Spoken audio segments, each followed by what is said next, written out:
The third technique that we're going to talk about with blending colored pencils is analogous colors and how we can use colors that are side by side on the color wheel to help blend and make really interesting artwork.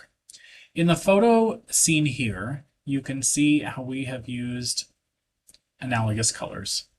We have greens blending into yellows, reds blending into oranges, and yellows blending into oranges. And even here we see reds to oranges to yellows to greens.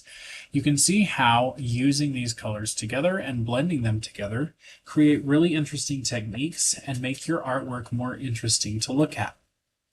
So in this section, we're going to talk about how to blend colors together and what that would look like. Here in this section of your blending analogous colors, you can see that you're going to need a primary color and a secondary color. These should be colors that are next to each other on the color wheel. We do not want to do red, and then we do not want to use green. Those are opposites. We need colors that are close on the color wheel. Make sure you're looking at your color wheel to find out which color you're blending.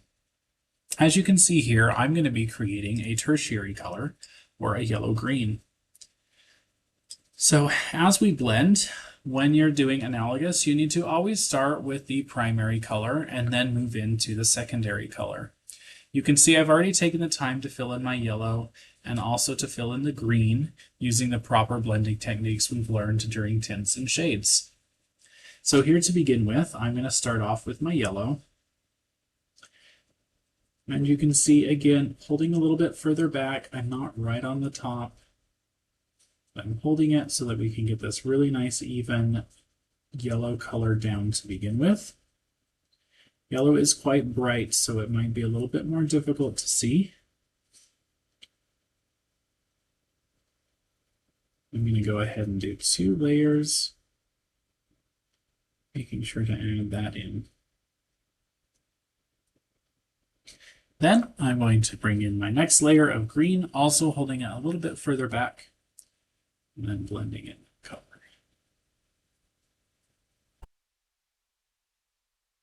Because colored pencils are a little bit see-through and you can see through those lines, our brain is mixing those colors together and making it look really interesting, so we get a nice yellow-green. Back with my yellow to add in another layer. But you can see how just adding those layers one on top of each other is creating a different color again.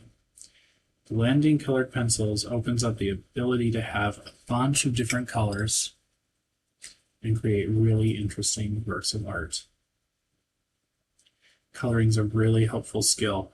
It can either help or hinder your artwork, so you really want to make sure that during the coloring phase you're paying attention and you're working appropriately and blending colors nicely.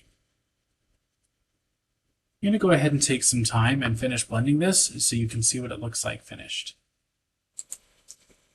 I've now finished adding my multiple layers of yellow and green to create this tertiary color. You can see here that this is a yellow-green.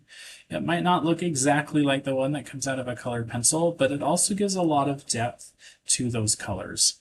So you can see how blending colors can create lots of things. And if you didn't have a yellow-green, this would be a great way to actually create a yellow-green on your paper or any project that you're creating. You could also see how we could blend together from one color to the next and really create a lot of variety with our artwork by having blended colors. This doesn't limit us to how many colors we just have with our colored pencils, but opens up the possibility to create lots of different colors.